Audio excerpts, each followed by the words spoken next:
Hai, kami dari kelompok 4. Di sini kami mengangkat video tentang edukasi perkelahian.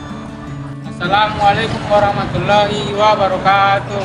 Shalom, Om Swastiastu, Namo Buddhaya, salam kebajikan. salam sejahtera buat kita semua. Saya Riris Bintang. Saya Yunitia Fania Shombe. Saya Yasina Christine Calum Sanadi. Saya Sri Rejeki Sitohang. Saya Elrisa Berubarus. Saya Elisman Pangundian Siregar. Pulang Mongondo, Sulawesi Utara, 2 remaja di bawah umur yang tercatat sebagai pelajar di salah satu sekolah menengah atas di Kecamatan Dumoga terlibat perkelahian tepatnya di ruas tengah jalan. Bahkan perkelahian ini juga viral di media sosial.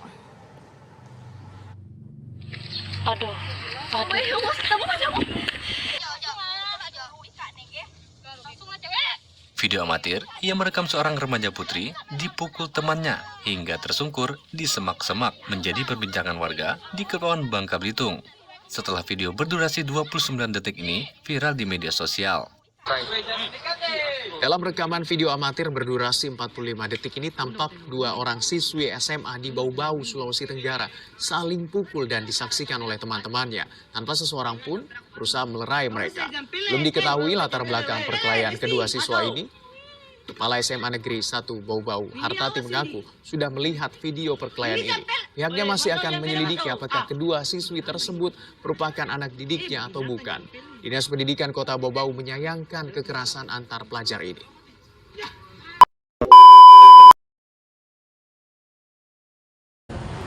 Perkelahian adalah tindakan fisik di mana 2 atau lebih individu terlibat dalam benturan atau konfrontasi secara agresif dengan niat untuk menyelesaikan perbedaan atau konflik, seringkali menggunakan kekerasan fisik. Perkelahian dapat terjadi dalam berbagai konteks, termasuk di antara individu, kelompok, atau bahkan dalam pertandingan olahraga seperti tinju atau gulat. Ini seringkali melibatkan tingkat agresi dan ketegangan yang tinggi dan bisa memiliki konsekuensi hukum atau fisik yang serius. Oleh karena itu, penting untuk mencari damai dalam menyelesaikan perbedaan atau konflik tanpa resort ke perkelahian. Ada beberapa jenis-jenis perkelahian yang berbeda.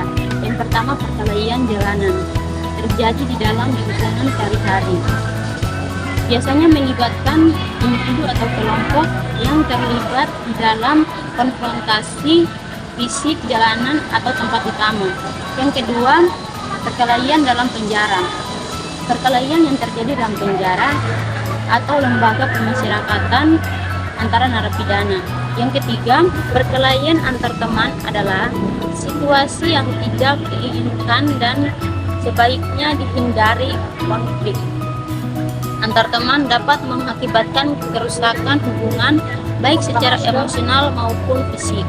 Lebih baik mencoba untuk berkomunikasi, mencari solusi damai dan menjaga hubungan yang baik dengan teman-teman Anda. Konflik dapat diselesaikan dengan berbicara dan mencari pemahaman bersama daripada menggunakan kekerasan atau perilaku yang merugikan.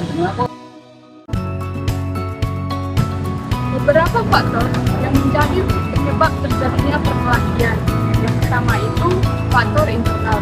Kurangnya kemampuan untuk melakukan adaptasi pada situasi lingkungan yang semakin kompleks atau beragam dan banyak, sehingga menimbulkan tekanan pada dirinya, kurangnya kemampuan dalam mengatasi dan memanfaatkan situasi untuk membangun dirinya, sehingga mudah putus asa dan cepat melarikan diri dari setiap masalah, selalu menyalahkan orang lain setiap masalahnya, dan cenderung lebih memilih menggunakan cara tersingkat untuk memecahkan masalah.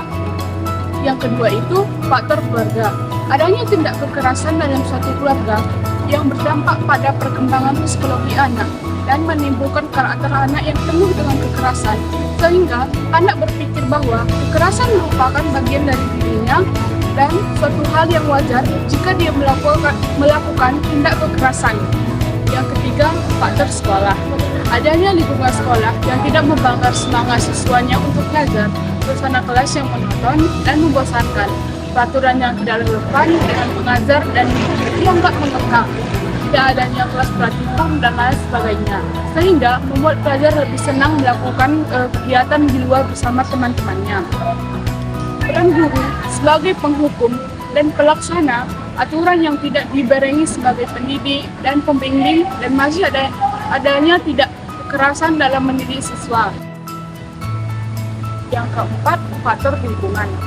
Lingkungan rumah yang sempit atau kumuh, anggota keluarga, dan masyarakat yang berperilaku buruk, sarana transportasi yang sering menomorsekiankan pelajar, dan lingkungan masyarakat yang penuh dengan kekerasan dapat menimbulkan reaksi emosional yang berkembang yang mendukung perilaku berkelahi. Adapun dampak dari perkelahian itu, yang pertama, membentuk kepribadian yang penuh dengan tindak kekerasan. Yang kedua itu menjadi pribadi yang mudah frustasi karena tidak bisa mencapai tujuan yang diinginkan, yang disebabkan rasa takut akibat segala aksinya. Yang ketiga itu mudah stres karena tekanan, ketegangan yang dialaminya sehingga mengganggu kondisi mental pelajar yang tidak mampu menjalani aktivitasnya seperti biasa. Yang keempat itu menimbulkan keresahan dan trauma pada masyarakat sehingga muncul rasa tidak percaya dan rasa takut, tidak berani berhadapan kelompok pelajar. Hindari memprovokasi. Jangan memprovokasi orang lain dengan kata-kata atau perilaku yang kasar atau merendahkan. Ini dapat memicu konflik. Ingat bahwa menghindari perkelahian adalah tindakan yang bijak dan dapat melindungi diri sendiri dan orang lain dari bahaya. Menyelesaikan konflik dengan damai adalah pilihan terbaik dalam hampir semua situasi. Jika Anda berada di situasi di mana dan ada beberapa solusi yang lebih baik daripada terlibat dalam kekerasan, cobalah ingat langkah-langkah berikut ini. Yang pertama, cobalah untuk menghindari perkelahian jika mungkin. Hindari konflik dengan pergi menjauh atau mencoba berbicara tenang. Yang kedua, gunakan komunikasi. Cobalah berbicara dengan orang yang terlibat dalam perkelahian untuk mencari pemahaman atau mencari solusi damai. Yang ketiga, minta bantuan jika ada merasa terancam. Segera minta bantuan dari orang lain, petugas keamanan atau posisi jika diperlukan. 4.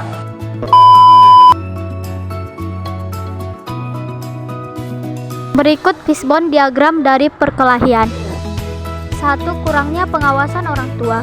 Kurangnya pengawasan orang tua terhadap perkelahian bisa memiliki dampak negatif yang signifikan pada anak-anak dan remaja. Beberapa alasan mengapa kurangnya pengawasan ini berbahaya termasuk 1. Kesejahteraan anak. Tanpa pengawasan yang cukup, anak-anak mungkin terlibat dalam perkelahian atau konflik dengan teman sebaya atau orang lain tanpa ada yang dapat menghentikan atau mencegahnya. Ini dapat menyebabkan cedera fisik atau emosional. Yang kedua, pengembangan perilaku agresif. Anak-anak yang tidak mendapatkan panduan dan pengawasan yang memadai dari orang tua mereka mungkin lebih cenderung mengembangkan perilaku agresif atau kekerasan sebagai cara menyelesaikan masalah. Yang ketiga, kurangnya pembelajaran sosial. Pengawasan orang tua membantu anak-anak memahami norma sosial dan cara berinteraksi dengan orang lain. Tanpa pengawasan yang memadai, anak-anak mungkin kesulitan mengembangkan keterampilan sosial yang sehat. Yang keempat, potensi konflik yang berlanjut. Perkelahian atau konflik yang tidak ditangani dengan baik bisa berlanjut atau menjadi lebih serius seiring waktu. Pengawasan orang tua dapat membantu mendeteksi permasalahan sejak awal dan mencegah eskalasi. Yang kelima, pengaruh lingkungan luar.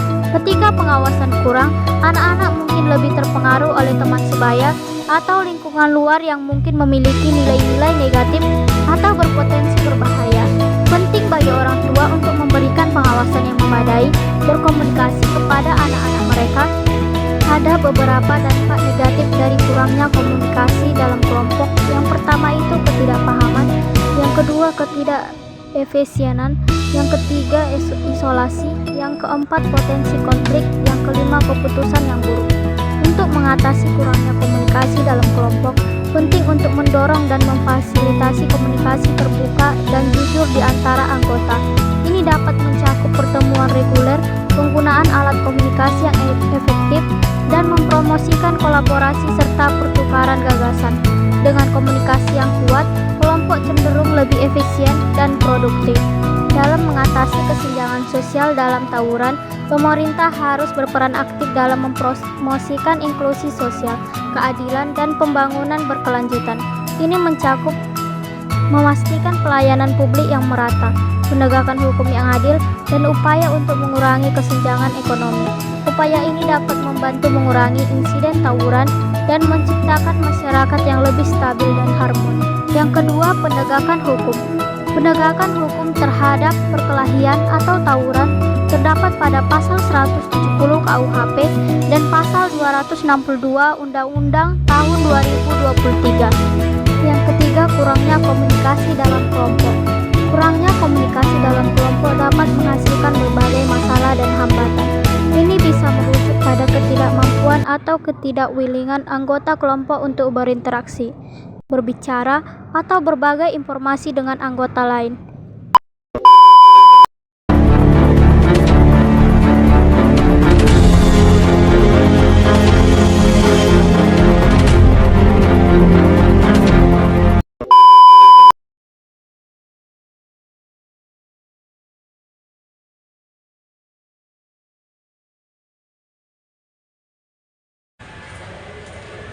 Kenapa kalian berdua semalam gak datang ke kelompok? Ngerjain tugas. Aku pulang kampung. Loh, kan bapak ngabarinnya kan sebelum kau pulang kampung. Tapi kalian ngajak ke kelompoknya pas aku udah di kampung. Jadi kan gak mungkin lagi aku balik lagi ke sini. Aku suka aja udah berangkat. Terus kau juga sih, emang cuma tugas Madi yang ada. Jadi tugas kami nggak ada gitu. Emang tugas kelompok ini nggak penting sama? Ya, penting sih, tapi mau gimana lagi? Tugas itu kan basic juga. Emang udah siap, cuma kan capeknya ada di kami. Terus kalian cuma terima hasil aja. Ya udah, mau dibayar berapa? Yang kau sedih bayar gimana? Maksudnya kekompakan itu loh, masa nggak ada? Terus mau apa nyari?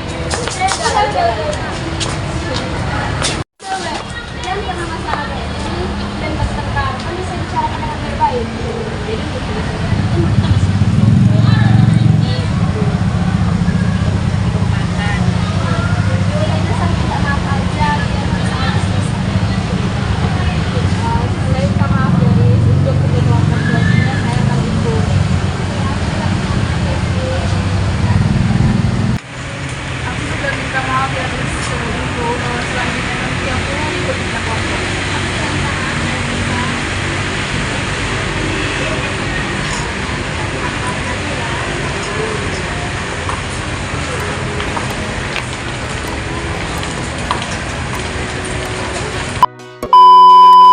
Perkelahian massal atau tawuran pelajar masih kerap terjadi di berbagai wilayah. Menurut data Badan Pusat Statistik atau BPS, pada 2014, tawuran pelajar mahasiswa terjadi di angka 0,4%. Pada tahun 2018 mencapai 0,65%. Pada tahun 2021 mencapai 0,22%. Yang pada saat itu situasi pandemi COVID-19. Dari data tersebut, banyak pelajar yang mengalami cedera ringan, cedera berat, dan sampai kehilangan nyawa. Perkelahian adalah sebuah tindakan yang merugikan keluarga, sekolah, masyarakat, dan pemerintahan yang dapat merugikan harta benda dan nyawa. Di kehidupan perlu kesadaran dan kesabaran dalam menjalani kehidupan. Sebab beralihlah menjadi orang yang lebih baik, sebab kebaikanlah dari kunci dari segalanya. Kedamaian. Adapun hukum atau peraturan itu adalah sebuah simbol. Kita yang mengatur diri kita sendiri supaya tidak menjadi mengalami perkacauan. Sekian dari video edukasi kami. Jika ada kata yang kurang berkenan di hati para penonton, kami mohon maaf sebesar-besarnya. Kami ucapkan Sekian dan terima kasih. Bye-bye.